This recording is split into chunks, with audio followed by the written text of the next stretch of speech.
Salut à tous, bienvenue dans cette nouvelle vidéo, donc vidéo de Noël.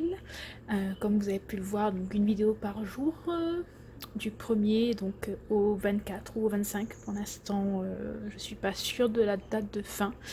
J'ai décidé de vous montrer aujourd'hui le livre de recettes. Donc qui fait partie de la liste des cadeaux faits main, enfin des idées de cadeaux faits main que je vous ai présenté dans la deuxième vidéo, donc pour le jour 2. Donc voilà le mini album. Donc à l'arrière il n'y a rien, donc il est relié à la Bind It All.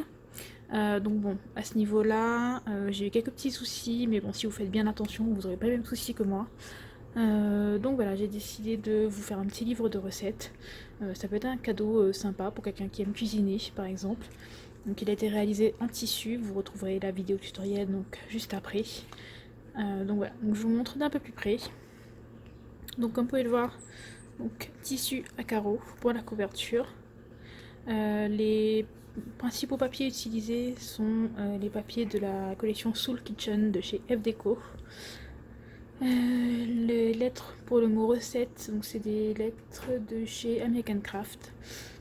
Voilà. Le petit cadre ici, donc c'est un cadre les ateliers de Karine. Petit plaisir gastronomique, c'est un tampon de chez Denim Tampon si je ne me trompe pas. Voilà. À l'arrière vous avez de la pâte à texture utilisée avec un pochoir de chez C2M Stencil. Donc celui-là il me semble que c'est le écaille. Ensuite niveau décoration, donc le tablier est fait à partir d'un dies. Là le bout du rouleau et le gant pareil.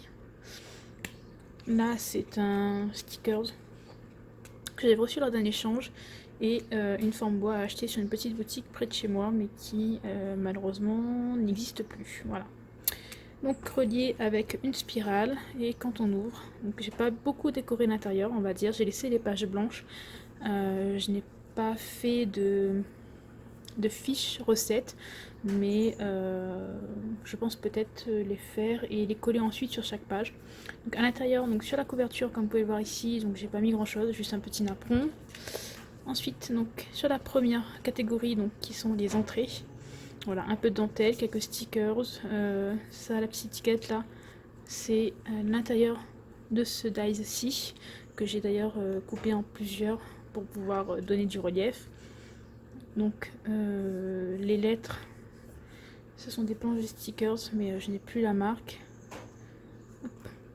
Donc toujours le pochoir écaille en fond, ça me fait penser à du poisson en fait, donc c'est pour ça que je l'ai mis à l'intérieur. Là un die cut de la collection de papier Soul Kitchen, et là une découpe faite dans du papier basique gris si je ne me trompe pas. Donc la suite, comme je l'ai dit, donc les pages sont blanches. Voilà. Je vais peut-être faire des fiches recettes de la taille de la page et les coller dessus, ça pourrait être sympa. Vous pouvez directement imprimer vos propres fiches recettes en les faisant sur Word ou Excel, etc. Ça peut être aussi pratique. Hop. Le deuxième, donc intercalaire pour les plats. Hop.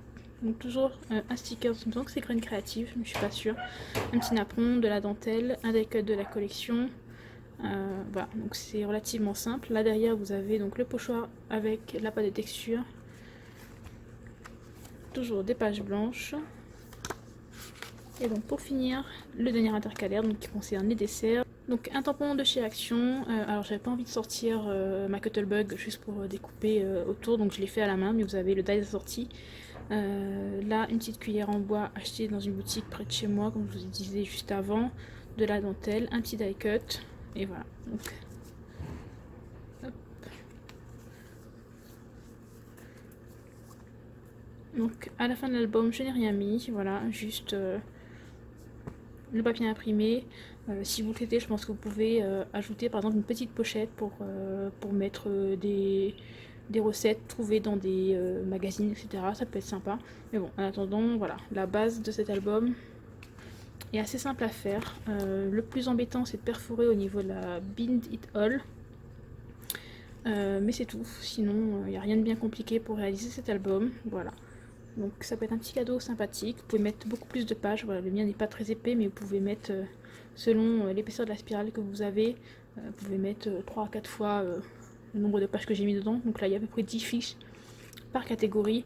Donc voilà, il y a quand même de quoi faire. Il y a quand même une vingtaine de recettes enfin une vingtaine de possibilités de recettes par catégorie. Donc voilà, à vous de mettre plus de feuilles ou d'en mettre moins d'ailleurs.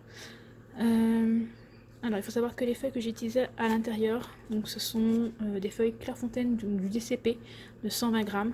Donc elles sont relativement épaisses, donc à manipuler ce sera peut-être plus pratique. Si vous faites l'album dans d'autres formats, vous pouvez aussi utiliser des fiches de Bristol déjà faites, déjà découpées en fait, comme celle-ci.